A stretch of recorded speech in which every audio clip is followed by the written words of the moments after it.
Four Eyes Only is arguably one of the greatest rap albums of all time, concept record of all time, and a magnum opus created by J. Cole. This album was released in 2016. It's only 10 songs long, only 44 minutes. It's super duper concise. The album tells a story about J. Cole's childhood friend James as he tries to survive the hood, until his death was revealed in track 6. Then we get J. Cole's POV from tracks 7 to 9, ending off with the intro self-titled For Your Eyes Only, revealed to be a letter that James wrote to his daughter before he passed away. This album starts off with the intro track For Whom the Bells Toll, which is all about James, just having no hope in his life. Where verse 1 we get, I'm searching, I'm praying, I'm hoping, I know I'm gonna see, I know it's coming, Lord hun. But what do you do when there's no place to turn? I have no one, I'm lonely, my bridges have burnt down. And then we even get the chorus where it's like, the bell is getting loud, ain't nowhere to hide, got nowhere to go, put away my pride, feeling low, even when I die, ain't nowhere to live, do I wanna die? And this is gonna be the first time we see James alluding to death here. And even on this album, I just love the production, because every second you can let the bells ring, it's really subtle, but it just adds so much to it. In track 2, Immortal, it continues the story of James, where we learn about him being a drug dealer, like in verse 1 where it says, now it's barely 17 with the pocket full of hole, screaming doll in a dream with my closet looking broke, looking clean, getting caught with us.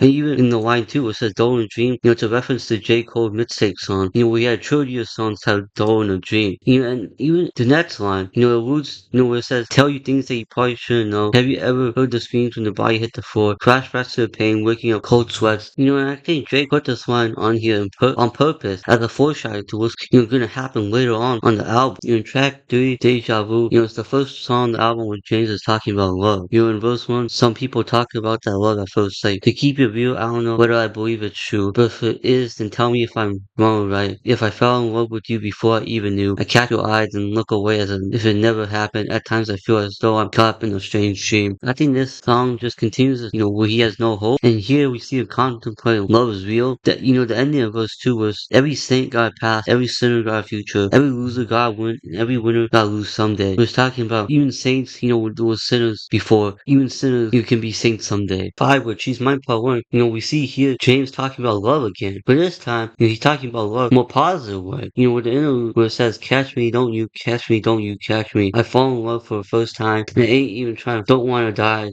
no more. Now you're here, and I just want right by your side. In the verse here, where James talks about wanting to spend more time with his partner. Yeah, I want to tell the truth to you. I want to talk about my days as a you to you, exposing you to all my demons and the reasons I'm this way. Well, I would like to paint a picture. It'll take more than a day. It'll take more than some years to get all over my fears. It turns out you know me better than I know myself, better than I know myself. And then even the outro where it says, if you get to me, you tell me you miss me, and I believe you, I believe you. And this won't be the last track on the album that talks about love. That's it. It's one of my favorite J. Cole songs of all time. And on this song, we finally get, where he has a different view on life. He's actually more hopeful now. Even on verse 1, he says, yeah, my intuition was telling me there'll be better days. I sit in silence and find whenever I meditate, my alleviate, my tears evaporate, my faith don't deviate, ideas don't have a date, but see, I'm growing stronger with every breath, bringing me closer to heaven's door with every step. As we speak, I am at peace, no longer scared to die. Most don't believe in God and so they're terrified. It's either that or they be fearing they're gonna go to hell. Asking the Father for forgiveness got them overwhelmed.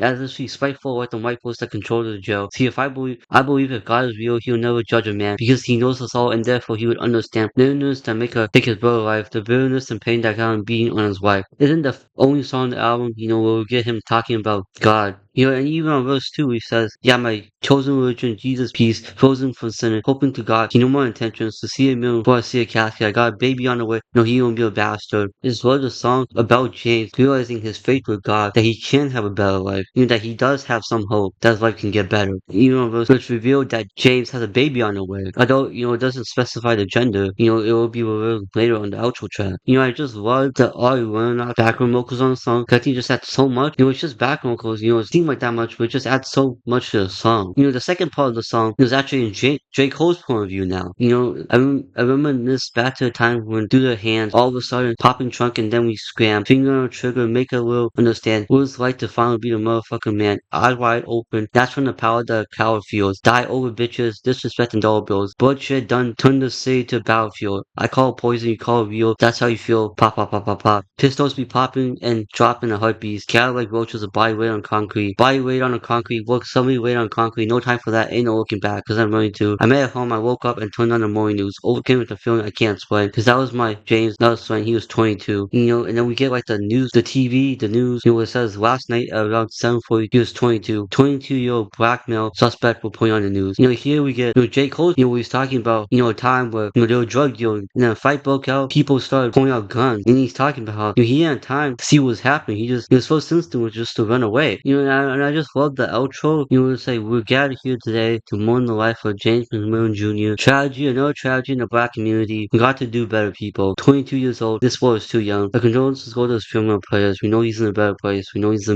but this has got to end, ladies and gentlemen, we got to come together, this is beyond words, I like to open the ceremony with a verse from, and I believe this, this is from the POV of a pastor, presumably, in like a church, or at a funeral, and it's just talking about, James' death, and I think, the outro to me is so powerful, because I feel like, this is like J. Cole's strong suit. Like his lyrics, you can picture like the moment, and like with the outro, I feel like I can picture like the funeral, they're having the testimony, they're talking about Jesus. I feel like, I can, in my head, from this point on, every song is in J. Cole's POV, except for the outro. And now we get Neighbors, which is actually a real life accident that happened. A neighbor, they saw from J. Cole's house, they were going out, in and out of his house, they were selling drugs, and then they called the cops on him. And then the house was raided by a SWAT team, and then when they actually raided the house, they didn't find anything. All they found was J. Cole's studio. Even in the intro, it says, I guess the neighbors think I'm selling dope. Okay, the neighbors think I'm selling dope. With verse 2, it says, some things you can't escape, dead taxes, in a racist society and make feel like a candidate for a Trayvon kind of fate. Even when your kids sit on the lake, even when your props hang on the wall, even when the president jam your tape, take a little break just to annotate. How I feel, damn, it's late. I can't sleep because I'm paranoid. Black and a white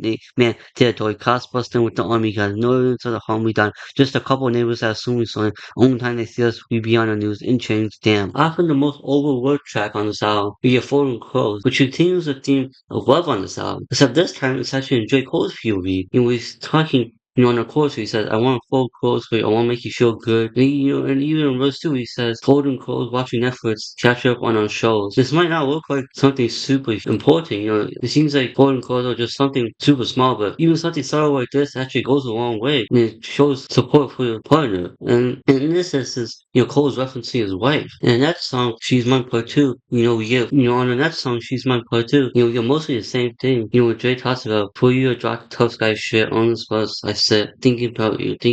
Verse 1, he says, needing me, wanting me, giving me a chance to feel special to someone in a world where they're not loving me. Handcuffs keep hugging the wrist, and I wish stuff was different here. But if I had a magic wand to make the evil disappear, that means that there would be no Santa Claus no more to bring you Christmas cheer. Draco continues the theme of love when She's Mine Part 2, where again, he's talking about spending more time with his wife. In the story, he says, for you, I dropped a tough guy shit on this bus like shit. Thinking about you. In the end of verse 1, he says, you're now the reason that I fight. I ain't never did nothing this right in my whole life. Got me thinking. And then it continues with, am I worthy of this gift? Am I strong enough to live into a place that I can see someone more important than me? And am I worthy of this gift? Am I strong enough to live? He repeats this twice. In even verse 2, and this is now, he's talking about his newborn daughter. He's talking, the first part, is dedicated to his wife, and the second part is dedicated to his newborn daughter. In verse 2, he says, I'm gonna ask me how I did this shit. I'm gonna do a humble stunt act like I meant this shit. That's the ego taking credit for what God made. Fuck this album shit. Hey mom, look what God made. Even later, he says, I fall in love for the first time. Wanna cry, and I ain't even try and fight it. Don't wanna die, cause now you're here. Just wanna be right by your side. I think this is directly related to James, which it could be said. I think this is directly related to James, but I think this could also be viewed in James's POV, because he wanted to spend more time with his daughter too. Now we end off the album, For Your Eyes Only, self-titled. Arguably, the most important song of J. Cole's whole career. This song serves as a letter that James wrote before he passed away. When we start off the song with verse 1, James is talking about, his life, where, being a drug dealer. And he also talks about, supporting his daughter, saying, oh, my daughter gotta eat, but mom be stressing me like I ain't the one who put them J's on the feet. In the field like that, I might be low for the moment, but I will be back. Despite the charges, back to the wall, I will fight regardless, screaming, fuck the wall, my life is lawless. He talks about trying to find employment even if it's wiping toilets, but these felonies be making life the hardest, resisting the temptation to run up and strike a wall on your yard, snatch your dog, bike upon it. That's why I write the song.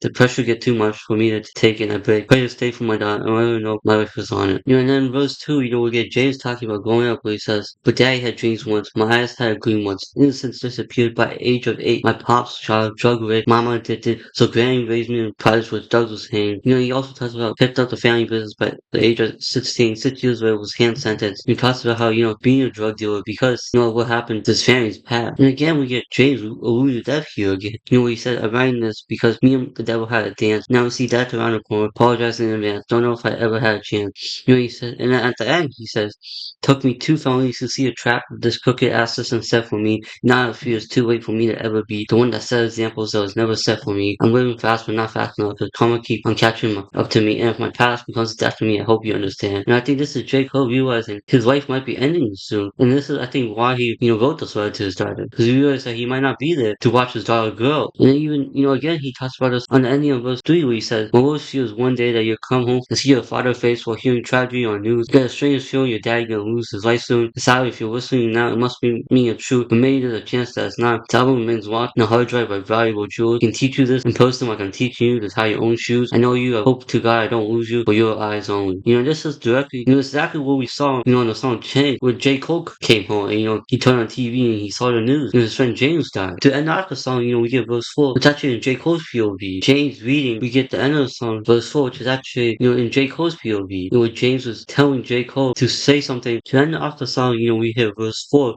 which is actually in J. Cole's POV. Where he's talking to James's daughter, about what James told him. And then, he starts off the song with, Jermaine, I knew you since we were children. I never asked for nothing when times were hard. I never had discussions with you, begging you to help me. I dealt with the repercussions of my action. Then you tried to steer me away from this shit, but that shit was in my blood. My life. He also talks about how he knew something was up. And that he wanted to say something to his daughter, before he passed away. And J. Cole, he's asking Jake, what's going on? And then, James is saying, listen, I got no time to dive into discussion, but I've been having premeditations, just cough visions from the other side. I got a feeling I won't see them all, like the time living on this boat. With that said, my own thing I'm proud to say, I was a father, right? My story down if I path, I'll go play with my daughter when she's ready. I think this is just so beautiful from James. He said, he honestly wasn't a perfect person, yet he still loved his daughter. He's willing to, change his life.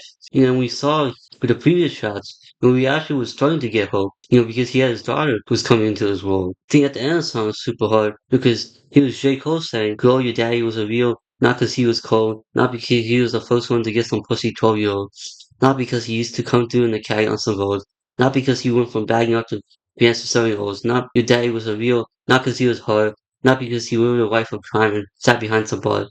Not because he screamed, fuck the law. Oh, that was true. Your daddy was a real, because he loved you for your eyes only. And wow, I think, obviously, me consider this J. Cole's best song ever. I can see why, because just the pen game, the storytelling, the lyricism, it's out of the world. And I don't know if, this is J. Cole at his best. It's very hard to be like, I haven't seen anyone else do it like him on the song. To me, I just love the concept of this record. And I think it's just perfectly educated. It's executed. We only have 10 songs.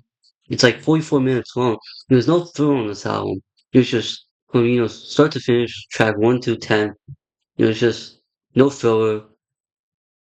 Even, I think every song serves a purpose on this album. Even, I actually bought the CD for this album because I love this so much. It's actually pretty, it's not that. The CD itself is pretty cool. And you do get this, like, fucking insert, I think it's what it's called. And it's not really just really a bunch of pictures on now. There's no even credits, bro, because usually, you know, if it's the bare minimum, it's the credits. But no, he's just a bunch of pictures. It's nothing too special about the actual CD, but it's just cool to own it,